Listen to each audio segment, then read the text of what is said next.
শ্রী জগন্নাথ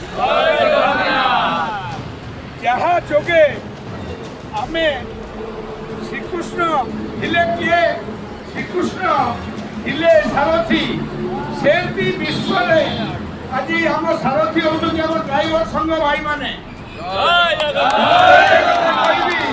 ଏତିକି କହିବି ଯେ ତାଙ୍କର ଯୋଉ ମାଙ୍ଗ କିଛି ବଡ଼ ନାହିଁ ଆଜ୍ଞା।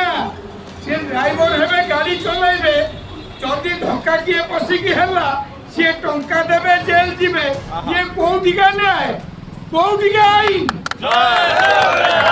ମୁଁ ଶନି ମହାସେନା ତରଫରୁ ମିଠୁ ମିଥୁନ ଏତିକି କହୁଛି ଯେ ଯୋଉ ମାଙ୍ଗ ସେମାନେ ରଖିଛନ୍ତି ସାମାନ୍ୟ କଥା ସରକାରଙ୍କ ପାଇଁ। ମୁଁ ଏଉଠୁ ମୋହନ ମାଝୀକି କହୁଛି ସିଏ ଆମର ଲୋକଙ୍କ ସରକାର, ବିଜେପି ସରକାର ଆଇଛି ଲୋକଙ୍କ ସରକାର। ତ ଆଙ୍କ ମାଙ୍ଗ ପୂରଣ କଲେ ଲାଗିବ ଯେ ଇଏ ଲୋକଙ୍କ ସରକାର। କେତେବେଳେ ବି ମୁଁ ଆଙ୍କୁ ଡ୍ରାଇଭର କୁହେ ନାହିଁ, ମୁଁ ଆଙ୍କୁ କୁହେ ହେଉଛନ୍ତି ସାରଥୀ ଶ୍ରୀକୃଷ୍ଣ। କାହିଁକି ନା ଅର୍ଜୁନର ରଥକୁ ନେଇ ସଠିକ ଭାବେ ପହଞ୍ଚାଇ ଦେଲେ ସେମିତି ଆମର 4,50,00,000 ଲୋକଙ୍କ ଦାୟିତ୍ୱ ଏଇ ଭାଇମାନେ ନେଇଛନ୍ତି। ତାଙ୍କ ଫ୍ୟାମିଲି କେତେବେଳେ ଦଶହରା ମନାଉଛି ଭାଇ ଭାଇ ଆମର କେନ୍ଦୁଝରରେ ଆମ ସାଙ୍ଗରେ।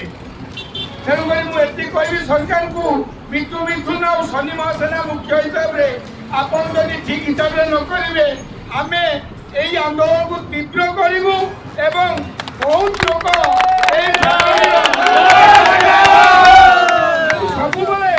ସବୁବେଳେ ଭାଇମାନଙ୍କ ଯେତେବେଳେ ଯାହା ହୁଏ ମୁଁ ଥାଏ କାହିଁକି ନା ମୁଁ ବି ଗୋଟେ ଡ୍ରାଇଭର। ଆମେ ବି ନିଜକୁ ଡ୍ରାଇଭର ଭାବୁଛୁ। ଡ୍ରାଇଭର ନଥିଲେ ଗାଡ଼ି ଚାଲେ ନାହିଁ, ଯେମିତି ଜୀବନ ଚାଲେ ନାହିଁ ଚାଳକ ବିନା। ଆଉ ଚାଳକ ହେଲା ଗୃହର ମୁରବୀ। ମୁରବୀ ତ ଏଠି ବସିଲେ ଖାଇବାକୁ ନାହିଁ। ତମେ ଯୋଉ ଆଇନ କରୁଛ ସେ ଆଇନ ଚଳିବ ନାହିଁ। ମୁଁ ଶନି ମହାସେନା ମୁଖ୍ୟ ଭାଇ ଓଡ଼ିଶା ଏତିକି କହୁଛି ଯଦି ନହେଲା କେନ୍ଦୁଝର ଏବେ ଯାଉଛି ଫେରିବି ବାଟ ସାରା ତ ଯୋଉଠି ଯିଏ ଅଛି ବୋଲେଇବି ସମସ୍ତଙ୍କୁ ଫୋନ କରିଦେବ ମୁଁ କେନ୍ଦୁଝର ଯାଉଛି ଫେରିବି ରାତିରେ, ନହେଲେ କାଲି ସକାଳୁ ମୁଁ ନିଜେ ବସିବି ଏଠି। ଯେମିତି ନବୀନ ନିବାସ ଆଗରେ କିରୋସିନ ଢାଳି ହେଇଥିଲି ଫୁଲ ସିନେମାକୁ ଆୱାର୍ଡ ଦଉଥିଲ, ଯେମିତି ମମତା ବାନାର୍ଜୀ ଅଟକେଇଲା 90 ଆଳୁ ଟ୍ରକ୍, ଆମେ ଅଟକେଇଲେ 90 ଚିକେନ ଟ୍ରକ୍। ଆମେ ଦୃଢ଼ ପଦକ୍ଷେପ ନେବୁ ଏବଂ ମୋ ଭାଇମାନଙ୍କୁ ଏତିକି କହିବି ଯେ ଆପଣ ମନ ଦୁଃଖ କରନ୍ତୁ ନାହିଁ, କିନ୍ତୁ ଆମେ ଶାନ୍ତିର ସହିତ କାମ କରିବା। ଆମେ ଫେର ଯେତେବେଳେ ମହାତ୍ମା ଗାନ୍ଧୀ ଏ କରିପାରିବା ନାହିଁ, ଆମେ ଭଗତ ସିଂ, ସୁଭାଷ ବୋଷ,